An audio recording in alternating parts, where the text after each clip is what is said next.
ഗർഭിണികളുടെ കാലുകളിൽ ചെറിയ രീതിയിലൊക്കെ നീര് കാണുന്നത് സ്വാഭാവികമായിട്ടുള്ളൊരു കാര്യമാണ്. എന്നാൽ ഗർഭാവസ്ഥയിൽ നിങ്ങളുടെ അടിവയറ്റിൽ നിങ്ങൾക്ക് നീര് അനുഭവപ്പെടുന്നുണ്ട്, അല്ലെങ്കിൽ ഡോക്ടേഴ്സ് പരിശോധിച്ചതിന് ശേഷം നിങ്ങളുടെ അടിവയറ്റിൽ നീരുണ്ട് എന്നൊക്കെ പറയുന്നുണ്ട് എന്നുണ്ടെങ്കിൽ ഇതെന്തൊക്കെ കാരണങ്ങൾ കൊണ്ടാണ് പ്രഗ്നൻസി സമയത്ത് ഇങ്ങനെ ഉണ്ടാവുന്നത് എന്നും ഇത് സാധാരണമാണോ അല്ലെങ്കിൽ ഇത് പേടിക്കേണ്ടതായിട്ടുണ്ടോ എന്നതിനെ കുറിച്ച് നമുക്കൊന്ന് നോക്കാം ഇന്നത്തെ വീഡിയോയിൽ. ഞാൻ ഡോക്ടർ റിസ. എന്റെ ചാനൽ ആദ്യമായിട്ട് കാണുന്നവരാണെങ്കിൽ സബ്സ്ക്രൈബ് ചെയ്യാൻ മറക്കരുത്. അപ്പോൾ നമുക്ക് വീഡിയോയിലേക്ക് കടക്കാം. പ്രഗ്നന്റ് ആയിരിക്കുന്ന സമയത്ത് ഗർഭിണികളുടെ കാലുകളിൽ നീര് കാണുന്നത് നമ്മൾ പലരും പറയുന്ന കേട്ടിരിക്കുന്ന കാര്യമായതുകൊണ്ട് തന്നെ കാലുകളിൽ ചെറിയ രീതിയിലുള്ള നീരൊക്കെ കാണുമ്പോൾ നമുക്ക് അധികം ടെൻഷൻ ഉണ്ടാക്കാത്തൊരു കാര്യമാണ്. എന്നാൽ ഗർഭാവസ്ഥയിൽ അടിവയറ്റിൽ നീര് കാണുന്നുണ്ട് എന്ന് പറയുമ്പോൾ നമ്മളിൽ ഒരു ടെൻഷൻ ഉണ്ടാക്കിയേക്കാം. നമ്മൾ അധികം കേൾക്കാത്തൊരു കാര്യം എന്തുകൊണ്ടാണ് അടിവയറ്റിൽ ഇങ്ങനെ നീരുണ്ടാക്കുന്നത് എന്നുള്ള ഒരു ടെൻഷൻ ഉണ്ടാവും. അപ്പോൾ എന്തൊക്കെ കാരണങ്ങൾ കൊണ്ടാണ് ഗർഭിണിയുടെ അടിവയറ്റിൽ നീര് കാണുന്നത് എന്നതിനെ കുറിച്ച് നമുക്കൊന്ന് നോക്കാം. ഫസ്റ്റ് ഫ്ലൂയിഡ് റിട്ടൻഷൻ ആണ്, അതായത് ദ്രാവകം നിലനിർത്തലാണ്. ഗർഭാവസ്ഥയിലെ ഹോർമോൺ വ്യതിയാനങ്ങൾ നിങ്ങളുടെ ശരീരത്തിൽ ഫ്ലൂയിഡ് റിട്ടൻഷൻ ഇടയാക്കുന്നതാണ്. ഇത്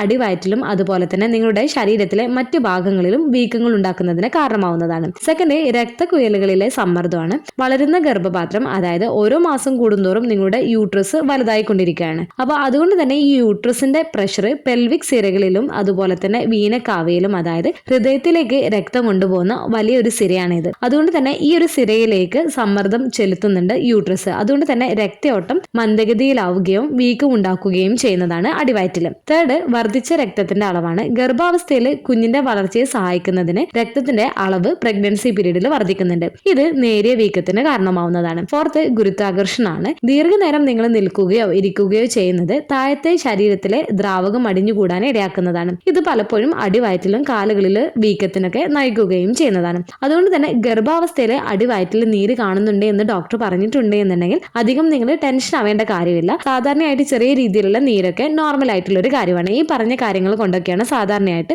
ഗർഭിണികളിൽ അടിവയറ്റിൽ നീര് കാണുന്നത്. ഈ ഒരു നീര് സാധാരണമാണ് എന്നുണ്ടെങ്കിൽ നിങ്ങൾ വിശ്രമിക്കുകയോ അല്ലെങ്കിൽ കാലുകൾ കിടക്കുന്ന സമയത്ത് നിങ്ങൾ കുറച്ച് ഉയർത്തിയിട്ട് കിടക്കുകയോ ചെയ്യുകയാണ് എന്നുണ്ടെങ്കിൽ ഈ ഒരു വീക്കം കുറയുന്നതായിട്ട് നിങ്ങൾക്ക് കാണുന്നതാണ്. അതുപോലെ തന്നെ പകൽ സമയത്തുണ്ടാവുന്ന വീക്കം നിങ്ങൾ ഉറങ്ങുകയോ അല്ലെങ്കിൽ കിടക്കുകയോ ചെയ്തതിനു ശേഷം കുറയുകയും ചെയ്യുന്നതാണ്. അപ്പോൾ നിങ്ങൾക്ക് ഈ ഒരു അടിവയറ്റിൽ നീര് അനുഭവപ്പെടുന്നുണ്ട് എന്നുണ്ടെങ്കിൽ ആ ഒരു ഏരിയയിലെ സ്കിന്ന് നിങ്ങൾക്ക് കുറച്ച് ഷൈനിങ് ആയിട്ടുള്ള രീതിയിലായിരിക്കും തോന്നുന്നത്. അതായത് നിങ്ങൾക്ക് കാലുകളിലൊക്കെ നീരുണ്ടാവുന്ന സമയത്ത് ആ ഒരു സ്കിന്നിലുള്ള ചേഞ്ചസ് പെട്ടെന്ന് നമുക്ക് നോട്ടീസ് ചെയ്താൽ അറിയാൻ പറ്റുന്നതാണ്. അതുപോലെ തന്നെ അടിവയറ്റിലും കാണാൻ സാധിക്കുന്നതാണ്. അതുപോലെ തന്നെ നിങ്ങൾക്ക് പിറ്റിംഗ് ടെസ്റ്റ് നടത്തുകയാണ് എന്നുണ്ടെങ്കിൽ, അതായത് നിങ്ങളുടെ ഫിംഗർ വെച്ചിട്ട് നിങ്ങൾ പതിയൊന്ന് പ്രസ് ചെയ്യുകയാണ് എന്നുണ്ടെങ്കിൽ കുറച്ച് സമയത്തേക്ക് ഇങ്ങനെ കുഴിഞ്ഞു പോകുന്നതായിട്ട് നിങ്ങൾക്ക് കാണാൻ പറ്റുന്നതാണ്. അതുപോലെ തന്നെ ഈ ഒരു അടിവയറ്റിൽ കൂടുതലായിട്ട് നീരൊക്കെ ഉണ്ട് എന്നുണ്ടെങ്കിൽ സ്കിന്നിന്റെ കളറിൽ ചേഞ്ചസ് ഉണ്ടാക്കാം. ചെറിയ രീതിയിലുള്ള റെഡ്നെസ് പോലെ ഒരു പിങ്കിഷ് കളർ ആയേക്കാം. അതുപോലെ തന്നെ ഈ ഒരു സമയത്ത് നിങ്ങൾക്ക് ആ ഒരു ഏരിയയിൽ തൊടുന്ന സമയത്ത് ചൂടും അനുഭവപ്പെടുകയും ചെയ്യുന്നതാണ്. അപ്പോൾ നിങ്ങൾക്ക് ഈ ഒരു അടിവയറ്റിൽ നീരുണ്ട് എന്നുണ്ടെങ്കിൽ ഒരു ഇറുകിയ പോലെ അല്ലെങ്കിൽ ഒരു അസ്വസ്ഥത അല്ലെങ്കിൽ ഒരു നേരിയ വേദന പോലെ നിങ്ങൾക്ക് അനുഭവപ്പെടാം, പ്രത്യേകിച്ച് വൈകുന്നേര സമയമൊക്കെ ആവുമ്പോഴത്തേക്ക്. അപ്പോൾ അടിവയറ്റിലെ നീര് എപ്പോഴാണ് നമ്മൾ ശ്രദ്ധിക്കേണ്ടതെന്ന് വെച്ചാൽ, നിങ്ങൾക്ക് അടിവയറ്റിൽ നിങ്ങളുടെ മുഖത്ത് കൈകാലുകളിലൊക്കെ പെട്ടെന്ന് നീര് കാണുകയാണ് എന്നുണ്ടെങ്കിൽ ചിലപ്പോൾ ഉയർന്ന രക്തസമ്മർദ്ദം അല്ലെങ്കിൽ പ്രീ എക്ലാംസിയുടെ ലക്ഷണമായേക്കാം. ഈ ഒരു ലക്ഷണത്തോടൊപ്പം തന്നെ ചിലർക്ക് തലവേദനയും കാഴ്ച മങ്ങുന്നത് പോലെ അല്ലെങ്കിൽ തലകറക്കം പോലെയൊക്കെ അനുഭവപ്പെടുകയും ചെയ്തേക്കാം. അപ്പോൾ ഇങ്ങനെ കാണുകയാണ് എന്നുണ്ടെങ്കിൽ തീർച്ചയായിട്ടും നിങ്ങൾ ഡോക്ടറെ കാണിക്കുന്നതിന് വേണ്ടിയിട്ട് ശ്രദ്ധിക്കുക. അടിവയറ്റിൽ നീരൊക്കെ ഉണ്ട് എന്നുണ്ടെങ്കിലും നിങ്ങൾ വിശ്രമിക്കുകയൊക്കെ ചെയ്യുന്ന സമയത്ത് അത് കുറയുകയും ചെയ്യാറുണ്ട്. ഇനി നിങ്ങൾക്ക് അടിവയറ്റിൽ നീരൊക്കെ അനുഭവപ്പെടുന്നവരാണ് എന്നുണ്ടെങ്കിൽ നിങ്ങൾ ശ്രദ്ധിക്കേണ്ടത് ഒരുപാട് സമയം നിൽക്കുന്നതും ഇരിക്കുന്നതൊക്കെ നിങ്ങൾ അവോയ്ഡ് ചെയ്യുന്നതിന് വേണ്ടിയിട്ട് ശ്രദ്ധിക്കുക. ഇരിക്കുമ്പോഴും നിൽക്കുമ്പോഴും കാലുകൾ ചെറിയ രീതിയിൽ ഉയർത്തി വെക്കുന്നതിന് ശ്രദ്ധിക്കുക. ഇത് ബ്ലഡ് സർക്കുലേഷൻ മെച്ചപ്പെടുത്തുകയും കാലുകളിലും അതുപോലെ തന്നെ അടിവയറ്റിലൊക്കെ ഉണ്ടാവുന്ന നീര് കുറക്കുന്നതിന് സഹായിക്കുകയും ചെയ്യുന്നതാണ്. അതുപോലെ തന്നെ ബ്ലഡ് സർക്കുലേഷൻ മെച്ചപ്പെടുത്തുന്നതിന് വേണ്ടിയിട്ട് ചെറിയ രീതിയിലുള്ള നടത്തം അല്ലെങ്കിൽ ഗർഭാവസ്ഥയിൽ ചെയ്യാൻ പറ്റുന്ന സുരക്ഷിതമായിട്ടുള്ള ചെറിയ രീതിയിലുള്ള